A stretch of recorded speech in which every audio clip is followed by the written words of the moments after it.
Assalamualaikum warahmatullahi wabarakatuh. Bismillah, alhamdulillah, wassalatu wassalamu ala rasulillah amma ba'dah. Hadratal muhtaramin, para alim, kaum muslimin, muslimat rahimakumullah. Alhamdulillah, pada kesempatan kali ini saya akan membacakan hasil keputusan musyawarah yang membahas tentang hukum-hukum yang sering terjadi di masyarakat. Alhamdulillah, ini sudah ada beberapa pertanyaan yang sudah bisa terjawab. Pertanyaan yang pertama, termasuk najis apakah muntahan dari orang yang makan daging atau tulang anjing?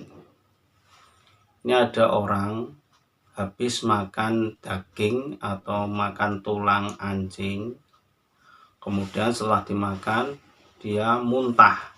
Nah, muntahan hasil makan dari daging anjing atau tulang anjing itu dihukumi najis apa? Tetap najis mughaladah apa najis mutawasitoh? Jawab, dalam hal ini ulama berbeda pendapat. Menurut Syekh Al-Bujairami, muntahan yang berasal dari daging atau tulang anjing termasuk najis mutawasitoh secara mutlak. Sedangkan menurut Syekh Ali As-Subramalisi, hukumnya muntahan yang berasal dari daging atau tulang anjing tersebut dibedakan. Mengenai muntahan dari daging anjing, jika keluarnya dalam keadaan utuh, maka termasuk najis mughaladah. Dan jika sudah dalam keadaan lebur atau hancur, maka termasuk najis mutawasitoh. Sedang mengenai muntahan dari tulang anjing, hukumnya termasuk najis mughaladah secara mutlak. Keterangan ini diambilkan dari kitab Bughyatul Mustarsyidin halaman 14. Soal yang kedua, bagaimana hukum bagian luar atau dalamnya ketela yang dibakar dengan api dari kotoran hewan yang kering? Dan jika najis, bagaimana cara mensucikannya? Ini ada orang bakar ketela, tapi bahan bakarnya itu tidak menggunakan kayu, melainkan menggunakan kotoran sapi yang sudah kering misalnya untuk bakar ketela. Itu nanti ketelanya najis apa tidak? Kalau najis, bagaimana cara mensucikannya? Jawab, hukum bagian luarnya mutanajis jika ketelanya basah, dan dihukumi suci jika ketelanya kering. Adapun bagian dalamnya secara mutlak hukumnya suci. Sedangkan cara mensucikannya cukup bagian luarnya saja. Keterangan ini diambilkan dari kitab Bughyatul Mustarsyidin halaman 17. Yang kedua, Fathul Jawad halaman 50-51. Soal yang nomor 3. Adzan di tempat yang rendah dengan menggunakan pengeras suara yang diletakkan pada tempat yang tinggi, apakah sudah mendapatkan kesunahan adzan di tempat yang tinggi?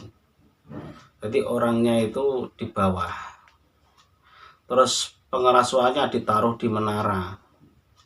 Itu apakah sudah mendapat kesunahan adzan di tempat yang tinggi?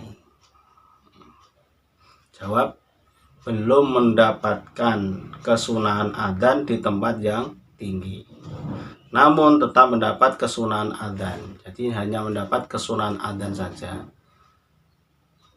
Kalau adanya di atas menara orangnya, jadi dia itu mendapat kesunahan adzan dan mendapat kesunahan di tempat yang tinggi.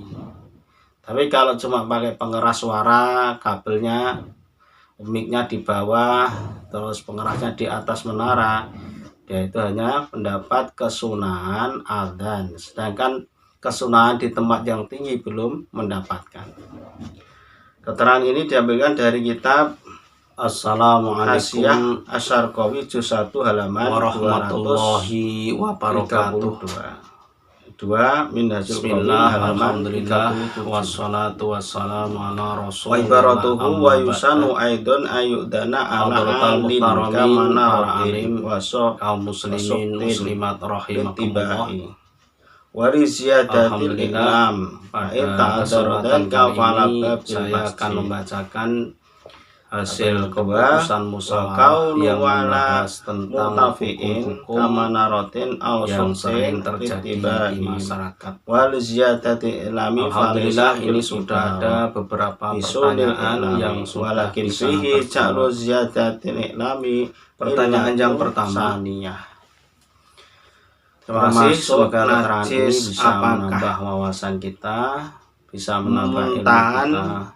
Dari saya orang yang makan daging atau wassalamualaikum warahmatullahi wabarakatuh. Ada orang tuh habis makan daging atau makan tulang anjing, kemudian setelah dimakan dia muntah.